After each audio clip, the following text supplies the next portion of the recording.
So, darlings, gather round Nana's kitchen table. It's me, your old May, with a story that's still breaking my heart even now. I asked my daughter-in-law, "When's the wedding, dear? When can we celebrate your joy with my son?" And she looked me straight in the eye, with that sweet smile she always wears, and said, "We got married yesterday.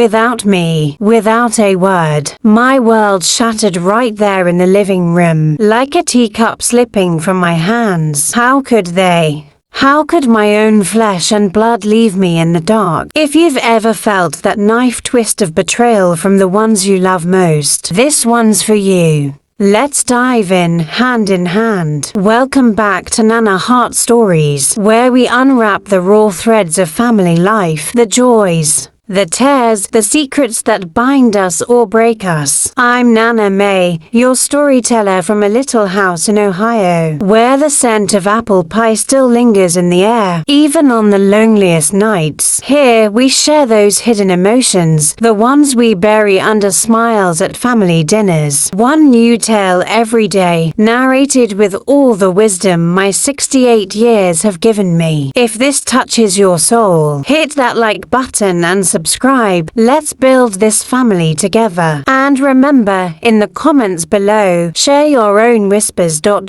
What family secret still haunts you? Now, settle in with your tea. This story? It's about a wedding that wasn't, and the heartbreak that followed. Let me take you back, darlings, to a time when my home was full of laughter, not echoes. My boy, Tommy, oh, how I loved that child. He was my everything after his daddy left us for some city lights and empty promises. I raised him alone, scrubbing floors by day and flipping burgers by night, just to see that sparkle in his eyes when he opened his Christmas gifts. "Mom, you're my hero," he'd say, hugging me tight with those skinny arms. I believed it. God help me, I believed it. Tommy grew into a fine man, college scholarship, a job in the big city, the works. Then came Lisa, pretty as a picture, sharp as a tack. They met at a coffee shop, or so he told me. "Mom, she's the one," he said, eyes shining like when he was 5 and I baked his first birthday cake. I was thrilled. I helped with the dress fittings, the invitations, even loaned them my savings for the down payment on their first apartment. "We'll invite you to the wedding, Mom, promise," Lisa said, kissing my cheek. I cried happy tears that night, dreaming of grandbabies and Sunday dinners. But dreams, darlings, they have a way of crumbling like dry biscuits. The calls started fading. "Busy week, Mom," Tommy would say. Lisa's texts, polite but short.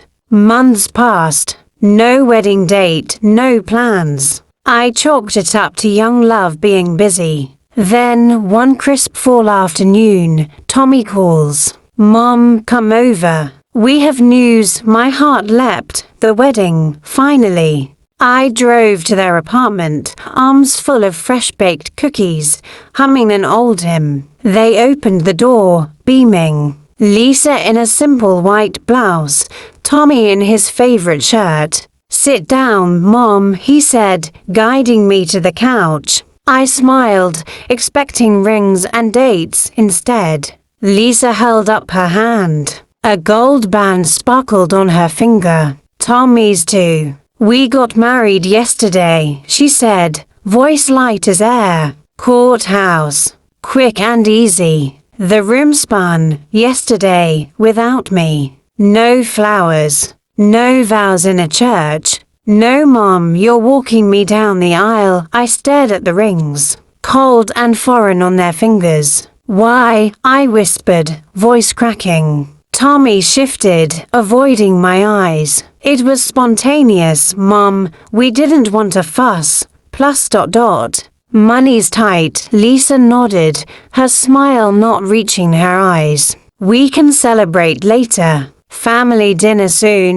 Celebrate later." as if a dinner could mend the hole in my chest. I forced a smile, cookies crumbling in my lap. Of course, dear, but inside I was shattering. My boy, my world, had shut me out. The woman who carried him, who sang him to sleep, who sacrificed everything, reduced to an afterthought. I drove home in the rain, tears mixing with the wipers. How could they? That night, alone in my kitchen, I pulled out the old photo album. Pictures of Tommy as a baby, his first steps in this very house. Lisa's photo slipped out, the one from their engagement party I hosted. I tore it in half, fingers trembling. Spontaneous, I muttered. Easy, but nothing about marriage is easy, darlings. It's promises whispered in the dark, sacrifices made in silence. And they had made me the silence. Days turned to weeks. No family dinner, no calls. I sent texts, proud of you both. When can I see the rings up close? Silence. Then, a month later, Tommy shows up at my door, box in hand. Mom, we need space. The apartment's small for us now. We're buying a house. And we want this one, my home. The place where I rocked him to sleep, where we baked his first pie. It's got good bones, he said, like I was a real estate agent. Lisa behind him, eyeing my faded curtains. We can fix it up. My heart stopped. This is our home, Tommy, your childhood, he shrugged. Times change, Mom, you'll find a place. At 68, with my social security barely covering rent, they gave me a week to pack, a week. I cried until my eyes swelled.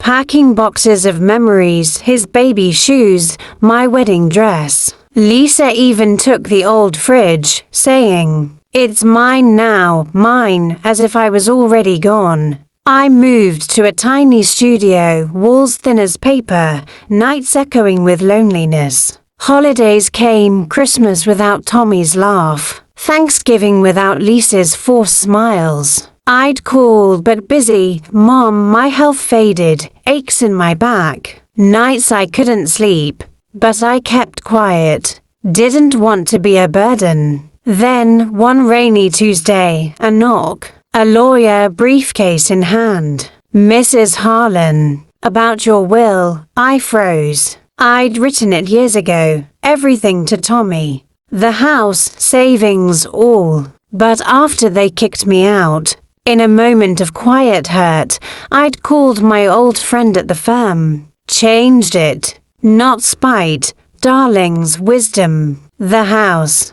To a trust for widows like me, women who'd given all and got nothing back. Savings, half to charity for single moms raising boys alone. Half to Tommy's future kids. But only if he learned to honor his roots. Lisa, the old fridge, a reminder that some things can't be discarded. Like yesterday's trash. Tommy called that night, voice shaking. Wham.